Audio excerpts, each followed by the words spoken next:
Joining me today to talk about the bits of business she loves, and that's brands, is Michel Hogan from Brandology. Hello, Michelle. Hey, Fiona.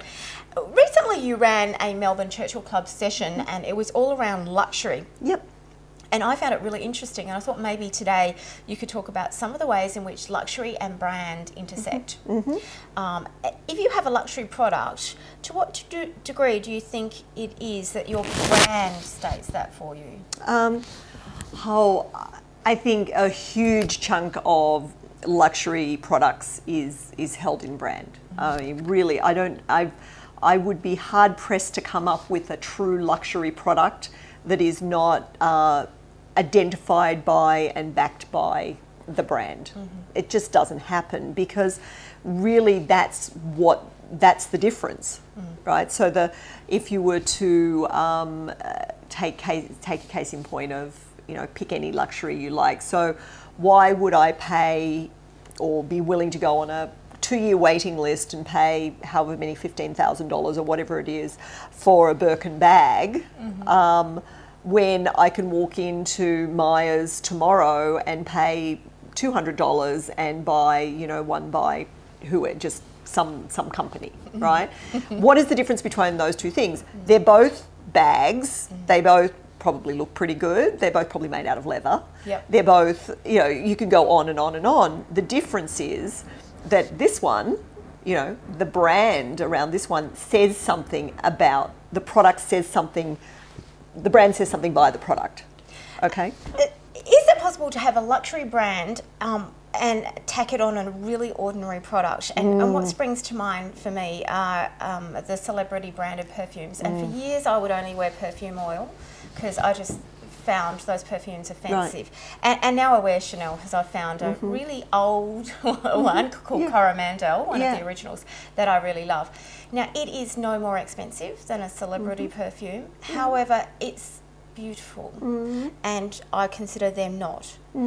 Talk about brand luxury and that intersection. Products. Yeah. Well, here's the thing.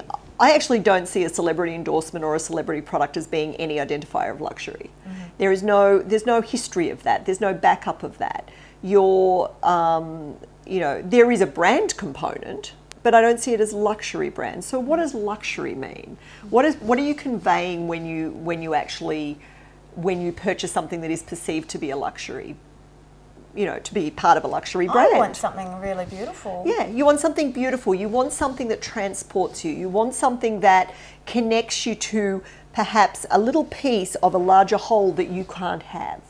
Maybe for a lot of people, the luxury is wholly accessible. So if you've got all the money in the world, yeah, you can not only have the Hermes handbag, you can have, the top of the line, custom ultimate luxury individual perfume and, Gucci clothes and the whole thing.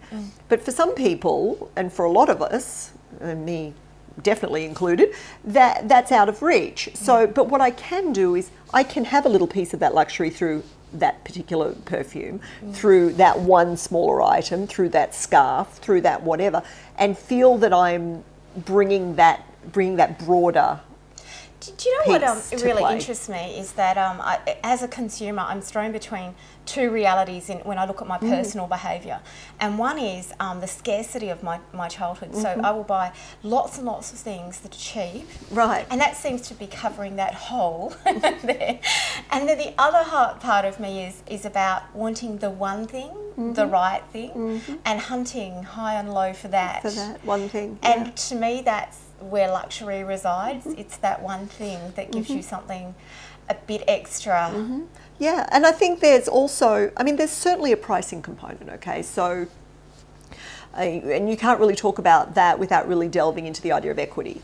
And when it really comes down to it, brand equity is the difference that I will pay for that name. Yep. So if I were to buy product X, or buy product X here or product X here, the brand equity is the amount of difference I will pay in the price between those two fairly much identical products because of the name that's on it. Yep. Right? Now that raises a really interesting point, which a gentleman at the Churchill Club also said, which was the notion of mass producing luxury items, and he said that Apple had actually conquered that notion. What do you think about that? I don't actually agree. I really don't. I don't think coveting, something being covetable is necessarily is not the sole delineation of luxury. Right. Okay. Sure, Apple has covetable products, but I don't actually think they meet the burden of luxury for me, because there is a scarcity and accessibility principle at play as well. You know, part of the reason something is luxury is because not everybody can have it. You know, that's one of the things, right? And everybody can buy, pretty much everyone can buy Apple. You know, all you have to do is look at the amount of people walking around with iPhones. So what then becomes luxury? I don't think Apple's it. Apple certainly is something. You know, it's highly desirable. It's kind of unique. It is unique in that realm, and it does straddle an interesting line. But I don't believe that luxury can ever be mass produced. I actually fundamentally disagree with that. Yeah. Because it's more short run. There is, you know, if you take luxury to the ultimate, what is bespoke? Exactly. That is the ultimate in luxury.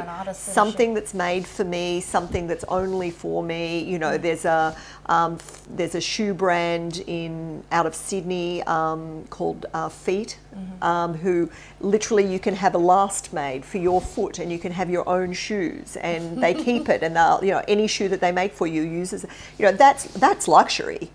That's absolute luxury. You know, having a suit made just for you, those things are luxury.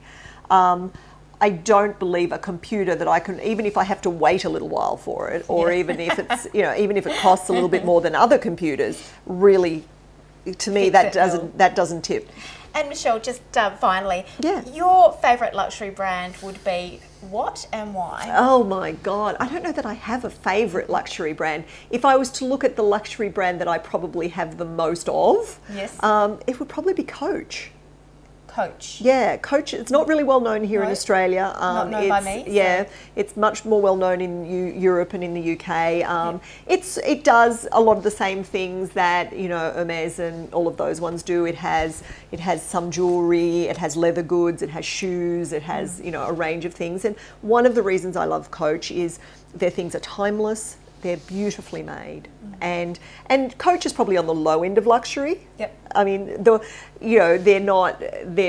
fairly readily available, so it doesn't have the super exclusivity, but it's certainly out of the reach of probably most people. So it does have that piece. But I find it hard because I'm in terms of the luxury brands that I covet the most. Yes. In terms of highly covetable luxury brands, I'd probably be going into the, definitely into the Hermes and those ones, just because the things are just so beautifully thought out. There's a design thinking and integrity, intelligence of it that I really love. Yeah. Thank you for your time today, Michelle. Thanks, Fiona. Michel Hogan runs the company Brandology, and she knows about all things to do with brand, both personal and business.